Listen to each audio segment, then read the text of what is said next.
Hi there, your imaginary friend. Today I have another story for you by Ambrose Bierce.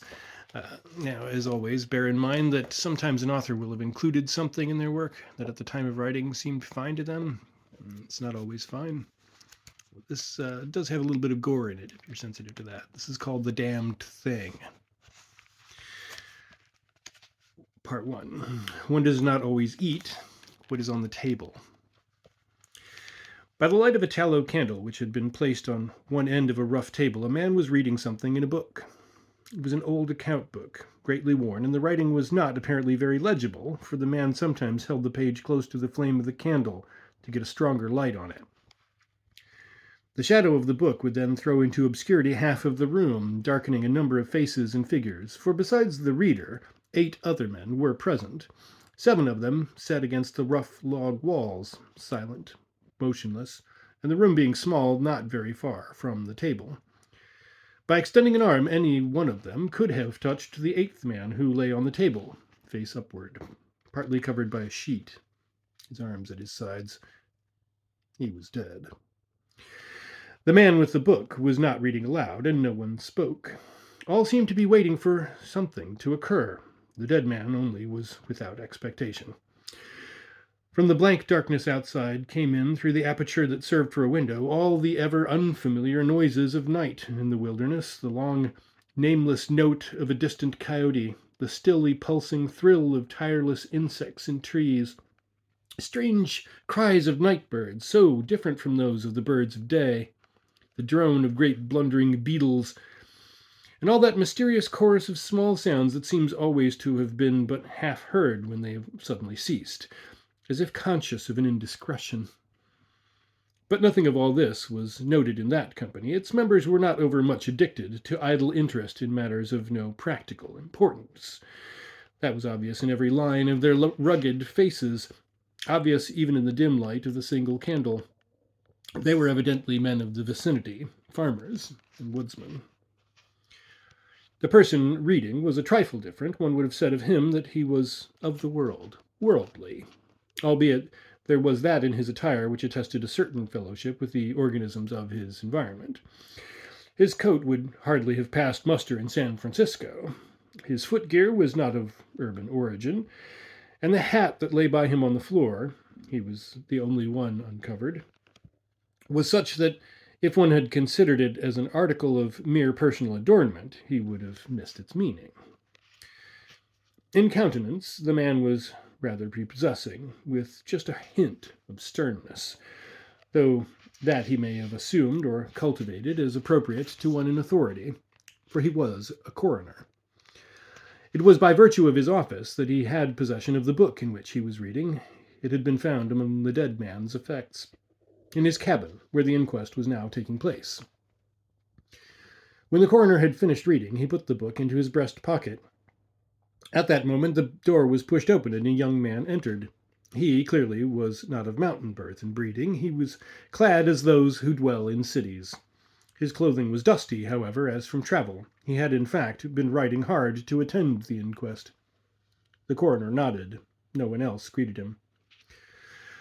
"We've waited for you," said the coroner. "It is necessary to have done with this business tonight."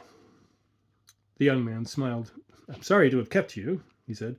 "I went away not to evade your summons, but to post to my newspaper an account of what I suppose I am called back to relate." The coroner smiled. "That account that you posted to your newspaper," he said, "differs probably from that you will give here under oath." "That," replied the other, rather hotly and with a visible flush, "is as you please. I used manifold paper and have a copy of what I sent. It was not written as news, for it is incredible, but as fiction. It may go as a part of my testimony, under oath." "But you say it is incredible." "That is nothing to you, sir, if I also swear that it is true." The coroner was silent for a time, his eyes upon the floor. The men about the sides of the cabin talked in whispers, but seldom withdrew their gaze from the face of the corpse. Presently the coroner lifted his eyes and said, "We will resume the inquest." The men removed their hats. The witness was sworn. What is your name? The coroner asked. William Harker. Age? 27. You knew the deceased, Hugh Morgan? Yes. You were with him when he died? Near him. How did that happen? Your presence, I mean. I was visiting him at this place to shoot and fish. Part of my purpose, however, was to study him and his odd, solitary way of life. He seemed a good model for a character in fiction. I sometimes write stories. I sometimes read them. Thank you. Stories, in general. Not yours. Some of the jurors laughed. Against a somber background, humor shows highlights. Soldiers in the intervals of battle laugh easily, and a jest in the death chamber conquers by surprise. Relate the circumstances of this man's death, said the coroner. You may use any notes or memoranda that you please. The witness understood. Pulling a manuscript from his breast pocket, he held it near the candle and, turning the leaves until he found the passage that he wanted, began to read.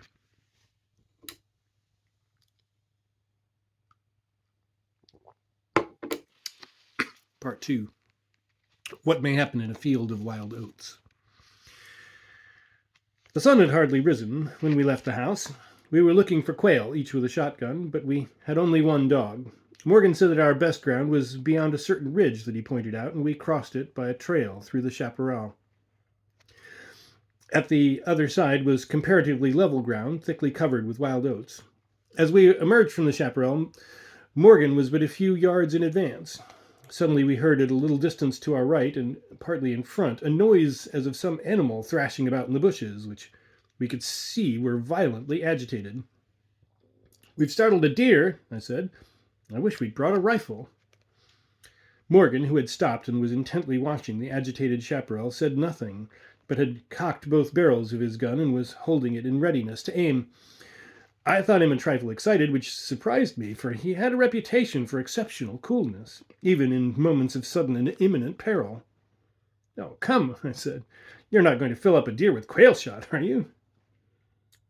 Still he did not reply, but catching a sight of his face as he turned it slightly toward me, I was struck by the intensity of his look. Then I understood that we had serious business in hand, and my first conjecture was that we had jumped a grizzly. I advanced to Morgan's side, cocking my piece as I moved. The bushes were now quiet, and the sounds had ceased, but Morgan was as attentive to the place as before. What is it? What the devil is it? I asked. That damned thing, he replied, without turning his head. His voice was husky and unnatural. He trembled visibly. I was about to speak further when I observed the wild oats near the place of the disturbance moving in the most inexplicable way. I can hardly describe it. It seemed as if struck by a streak of wind, which not only bent it, but pressed it down, crushed it, so that it did not rise. And this movement was slowly prolonging itself directly toward us. Nothing that I had ever seen had affected me so strangely as this unfamiliar and unaccountable phenomenon. Yet I am unable to recall any sense of fear. I remember, and tell it here because, singularly enough, I recollected it then, that once, in looking carelessly out of an open window, I momentarily mistook a small tree close at hand for one of a group of larger trees at a little distance away. It looked the same as the others, but being more distinctly and sharply defined in mass and detail, seemed out of harmony with them. It was a mere falsification of the law of aerial perspective, but it startled, almost terrified me. We so rely upon the orderly operation of familiar natural laws that any seeming suspension of them is noted as a menace to our safety, a warning of unthinkable calamity. So now, the apparently causeless movement of the herbage and the slow, undeviating approach of the line of disturbance were distinctly disquieting. My companion appeared actually frightened, and I could hardly credit my senses when I saw him suddenly throw his gun to his shoulder and fire both barrels at the agitated grain. Before the smoke of the discharge had cleared away, I heard a loud, savage cry, a scream like that of a wild animal, and flinging his gun upon the ground, Morgan sprang away and ran swiftly from the spot. At the same instant, I was thrown violently to the ground by the impact of something unseen in the smoke. some soft, heavy substance that seemed thrown against me with great force. Before I could get upon my feet and recover my gun, which seemed to have been struck from my hands, I heard Morgan cry out as if in mortal agony, and mingling with his cries were such hoarse, savage sounds as one hears from fighting dogs. Inexpressibly terrified, I struggled to my feet and looked in the direction of Morgan's retreat. And may heaven in mercy spare me from another sight like that. At a distance of less than 30 yards was my friend down upon one knee, his head thrown back at a frightful angle, hatless, his long hair in disorder, and his whole body in violent movement from side to side, backward and forward. His right arm was lifted and seemed to lack the hand. At least I could see none. The other arm was invisible. At times, as my memory now reports this extraordinary scene, I could discern but a part of his body. It was as if he'd been partly blotted out. I cannot otherwise express it. Then a shifting of his position would bring it all into view again. All of this must have occurred within a few seconds, yet in that time Morgan assumed all the postures of a determined wrestler, vanquished by superior weight and strength. I saw nothing but him, and him not always distinctly. During the entire incident, his shouts and curses were heard as if through an enveloping uproar of such sounds of rage and fury as I've never heard from the throat of man or brute. For a moment only I stood irresolute, then throwing down my gun I ran forward to my friend's assistance. I had a vague belief that he was suffering from a fit or some sort of convulsion. Before I could reach his side he was down and quiet. All sounds had ceased, but with a feeling of such terror as even these awful events had not inspired, I now saw again the mysterious movement of the wild oats, prolonging itself from the trampled area around the prostrate man toward the edge of a wood. It was only when it reached that wood that I was able to withdraw my eyes and look at my companion. He was dead.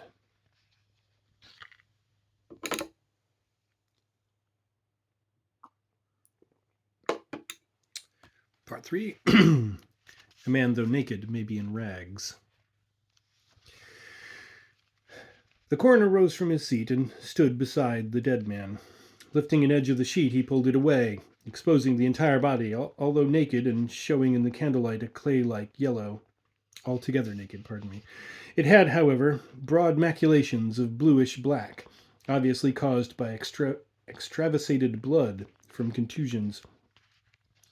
The chest and sides looked as if they had been beaten with a bludgeon. There were dreadful lacerations. The skin was torn in strips and shreds. The coroner moved round to the edge of the table and undid a silk handkerchief which had been passed under the chin and knotted on the top of the head. When the handkerchief was drawn away, it exposed what had been the throat. Some of the jurors who had risen to get a better view repented their curiosity and turned away their faces. Witness Harker went to the open window and leaned out across the sill, faint and sick. Dropping the handkerchief upon the dead man's neck, the coroner stepped into an angle of the room, and from a pile of clothing produced one garment after another, each of which he held up a moment for inspection. All were torn and stiff with blood. The jurors did not make a closer inspection. They seemed rather uninterested. They had in truth seen all this before. The only thing that was new to them being Harker's testimony. "Gentlemen," the coroner said, "we have no more evidence, I think. Your duty has been already explained to you. If there is nothing you wish to add, you may go outside and consider your verdict." The foreman rose, a tall, bearded man of 60, coarsely clad. "I should like to ask one question, Mr. Coroner," he said. "What asylum did this your last witness escape from?" "Mr. Harker," said the coroner, gravely and tranquilly, "from what asylum did you last escape?" Harker flushed crimson again, but said nothing, and the 7 jurors rose and solemnly filed out of the cabin. "If you have done insulting me, sir," said Harker, as soon as he and the officer were left alone with the dead man, "I suppose I am at liberty to go?" "Yes." Harker started to leave, but paused, with his hand on the door latch. The habit of his profession was strong in him, stronger than his sense of personal dignity. He turned about and said, The book that you have there, I recognize it as Morgan's diary. You seemed greatly interested in it. You read in it while I was testifying. May I see it? The public would like. The book will cut no figure in this matter, replied the official, slipping it into his coat pocket. All the entries in it were made before the writer's death. As Harker passed out of the house, the jury re-entered and stood about the table, on which the now covered corpse showed under the sheet with sharp definition. The foreman seated himself near the candle, produced from his breast pocket a pencil and scrap of paper, and wrote rather laboriously the following verdict, which, with various degrees of effort, all signed. We, the jury, do find that the remains come to their death at the hands of a mountain lion, but some of us thinks, all the same, they had fits.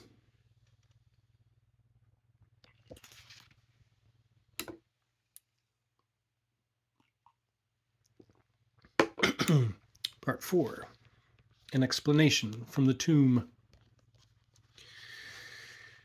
In the diary of the late Hugh Morgan are certain interesting entries having possibly a scientific value as suggestions. At the inquest upon his body, the book was not put in evidence. Possibly the coroner thought it not worth while to confuse the jury. The date of the first of the entries mentioned cannot be ascertained. The upper part of the leaf is torn away. The part of the entry remaining follows. Would run in a half circle, keeping his head turned always toward the center, and again he would stand still, barking furiously. At last he ran away into the brush as fast as he could go. I thought at first that he had gone mad, but on the returning to the house found no other alteration in his manner than what was obviously due to fear of punishment. Can a dog see with his nose? Do odors impress some cerebral center with images of the thing that emitted them? September 2nd. Looking at the stars last night as they rose above the crest of the ridge east of the house, I observed them successively disappear from left to right. Each was eclipsed but an instant, and only a few at the same time, but along the entire length of the ridge, all that were within a degree or two of the crest were blotted out. It was as if something had passed along between me and them, but I could not see it, and the stars were not thick enough to define its outline. Ugh, I don't like this. Several weeks' entries are missing, 3 leaves being torn from the book. September 27. It has been about here again. I find evidence of its presence every day. I watched again all last night in the same cover, gun in hand, double charged with buckshot. In the morning the fresh footprints were there, as before. Yet I would have sworn that I did not sleep. Indeed, I hardly sleep at all. It's terrible, insupportable. If these amazing experiences are real, I shall go mad. If they're fanciful, I'm mad already. October 3rd. I shall not go. It shall not drive me away. No, this is my house, my land. God hates a coward. October 5. I can stand it no longer. I have invited Harker to pass a few weeks with me. He has a level head. I can judge from his manner if he thinks me mad. October 7. I have the solution of the mystery. It came to me last night, suddenly as by revelation. How simple. How terribly simple. There are sounds that we cannot hear. At either end of the scale are notes that stir no chord of that imperfect instrument, the human ear. They are too high or too grave. I've observed a flock of blackbirds occupying an entire treetop, the tops of several trees, and all in full song. Suddenly, in a moment, at absolutely the same instant, all spring into the air and fly away. How? They could not all see one another. Whole treetops intervened. At no point could a leader have been visible to all. There must have been a signal of warning or command, high and shrill above the din, but by me unheard. I have observed, too, the same simultaneous flight when all were silent, among not only blackbirds, but other birds. Quail, for example, widely separated by bushes, even on opposite sides of a hill. It is known to seamen that a school of whales, basking or sporting on the surface of the ocean, miles apart, with the convexity of the earth between, will sometimes dive at the same instant, all gone out of sight in a moment. The signal has been sounded, too grave for the ear of the sailor at the masthead and his comrades on the deck, who nevertheless feel its vibrations in the ship, as the stones of a cathedral are stirred by the bass of the organ. As with sounds, so with colors. At each end of the solar spectrum, the chemist can detect the presence of what are known as actinic rays. They represent colors, integral colors in the composition of light, which we are unable to discern. The human eye is an imperfect instrument. Its range is but a few octaves of the real chromatic scale. I'm not mad. There are colors that we cannot see. And God help me, the damned thing is such a color.